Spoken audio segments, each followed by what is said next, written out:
This was the second race of the weekend for the HEL British Motorstar Championship boys. 18 laps ahead of them in beautiful sunshine on Sunday afternoon.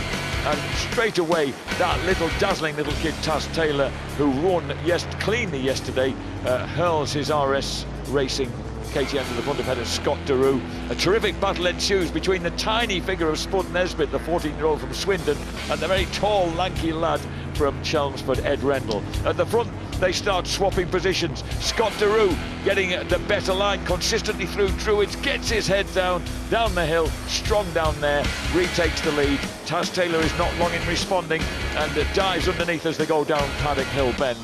Retakes the lead on that black, white and yellow Ryan Saxelby bike, but it's not long before the orange KTM, the red line KTM, is back at the front. And these two chop and change positions constantly. There's a terrific race going on behind them for third place, involving Ed Rendell and Spud Nesbitt, until Spud Nesbitt unfortunately crashes. Great move here through the back markers, weaving his way through Taz Taylor. But then, in the closing stages, he gets promptly sat up at Druids by the aggressive Dutchman. And suddenly Scott Derue, former star of the Red Bull Rookies MotoGP Championship, is at the front. And straight away though, Taz Taylor gets onto his back wheel. They cross the line absolutely together, but Scott Derue gets a crucial race win and closes the gap at the top of the Moto3 table. The Pirelli National Superstock 1000 Championship in association with Black Horse here at Brands Hatch, Indy, and a great start from second place on the grid for Tyco BMWs. Alistair Seeley instantly negated by pole sitter and lap record holder Josh Elliott, who pushes the Morello Kawasaki to the front.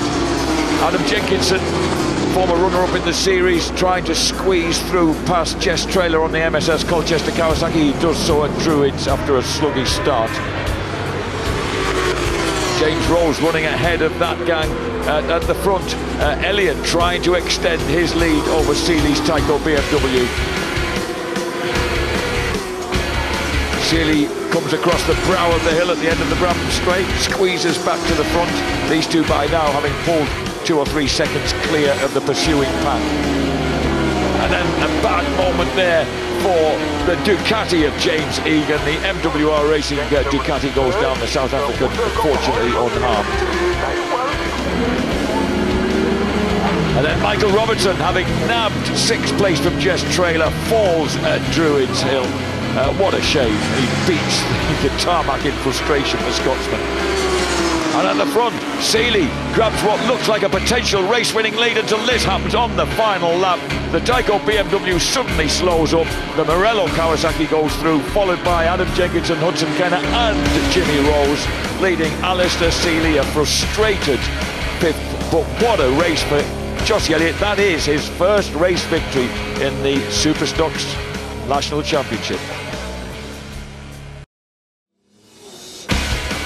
Mason Law off pole position, didn't quite get the start and they came off the line. It was Ben Curry, his Australian rival, who dropped his Yamaha down Paddock Hill Bend in the lead. Chrissy Rouse running way wide on the Haribo Starmix Triumph, and he was to do that again when he got to the top of the hill as Curry leads the way. 3rd place for True Love. There is Chrissy Rouse almost getting lost and losing a place at the top of the hill. Back up the top into Druids on the following lap. This is the opportunity Mason Law needed to get back into the lead, while the young man making his season debut in this championship runs a little wide again at Druids. So True Love in 3rd place.